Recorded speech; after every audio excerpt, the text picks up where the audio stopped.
3 துறைகளை பற்றி பெரிய ஊழல் நடந்திருக்கு. அந்த ஊழலை காலம் வரும்போது வெளியிடுவேன்னு சொல்லியிருக்காரு. ரொம்ப நடுங்கி போயிட்டாங்க. என்ன நம்மளை பற்றிலாம் எடுத்து வச்சுட்டாரு அப்படின்னு பயந்துக்கிட்டு தான் எல்லாரும் கத்துனாங்க.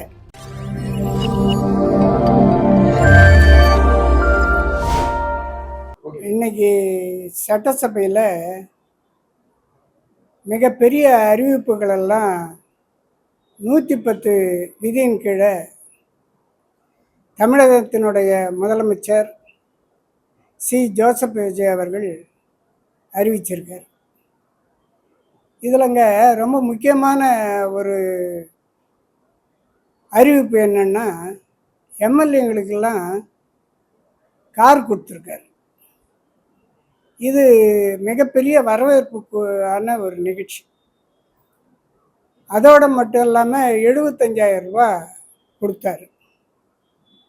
25,000 ரூபா அவங்க ஒரு அசிஸ்டண்ட்டை வச்சுக்கலாம் அப்படின்னு அறிவிச்சிருக்காரு. அவங்களுக்கு ஏற்கனவே சம்பளம் 1,05,000 ரூபா தான் இருந்தது. அவங்களுக்கு அது பத்தலை. தொகுதி பூரா சுற்றுறதுக்கு அவங்களுக்கு கஷ்டமாக இருந்தது. இதெல்லாம் பார்த்துட்டு நம்முடைய முதலமைச்சர் அவர்கள் அற்புதமான ஒரு திட்டத்தையும் எம்எல்ஏவுகளுக்கு மிகவும் பேருதவியாகவும் அது செய்திருக்காரு.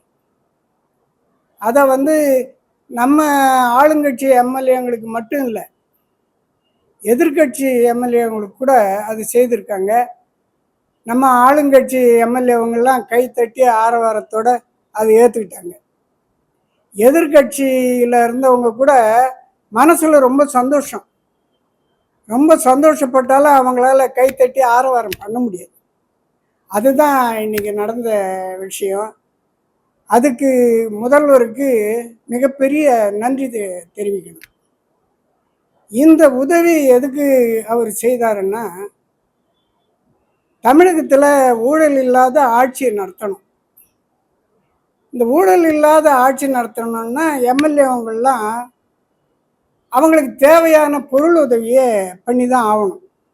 அதை உணர்ந்த நம்முடைய புரட்சி தளபதி இந்த அறிவிப்பை வெளியிட்டார். அது ஒரு முக்கியமான ஒரு விஷயமா இருந்தது.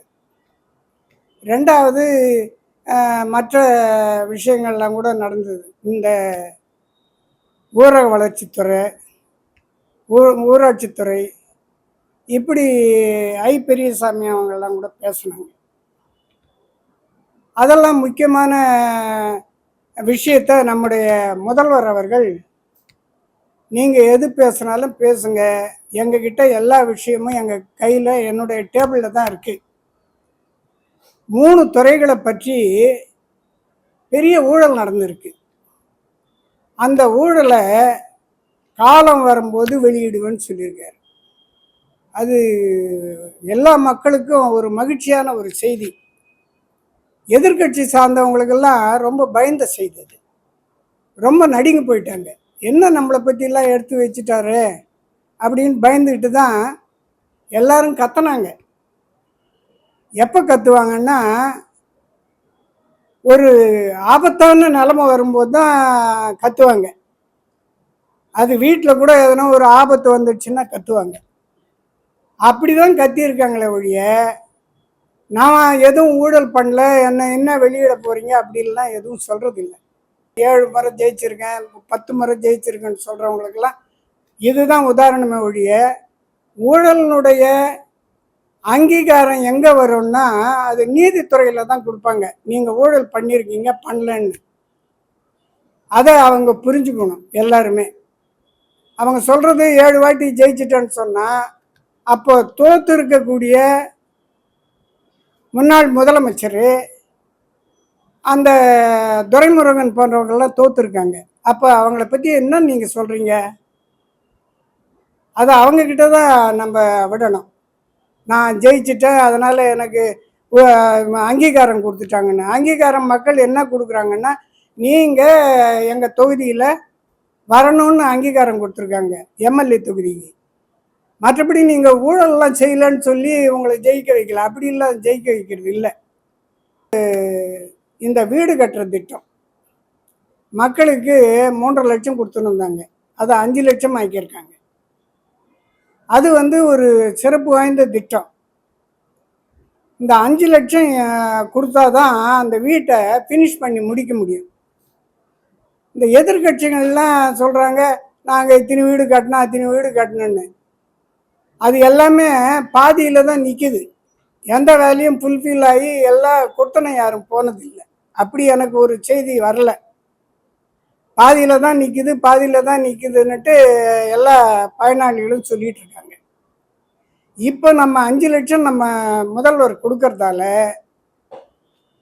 அது ஃபினிஷ் பண்ணுவாங்க. அடுத்து இன்னொரு முக்கியமான ஒரு திட்டம் சுகாதாரத்தில்.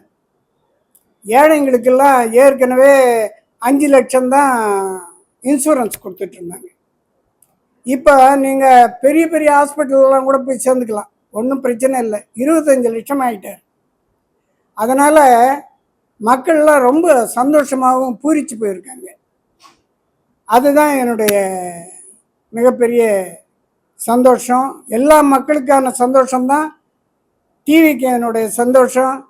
டிவிகேனுடைய சந்தோஷம் என்னன்னா, முதல்வர் சி ஜோசப் விஜய் அவர்களுடைய சந்தோஷமாக இருக்குது.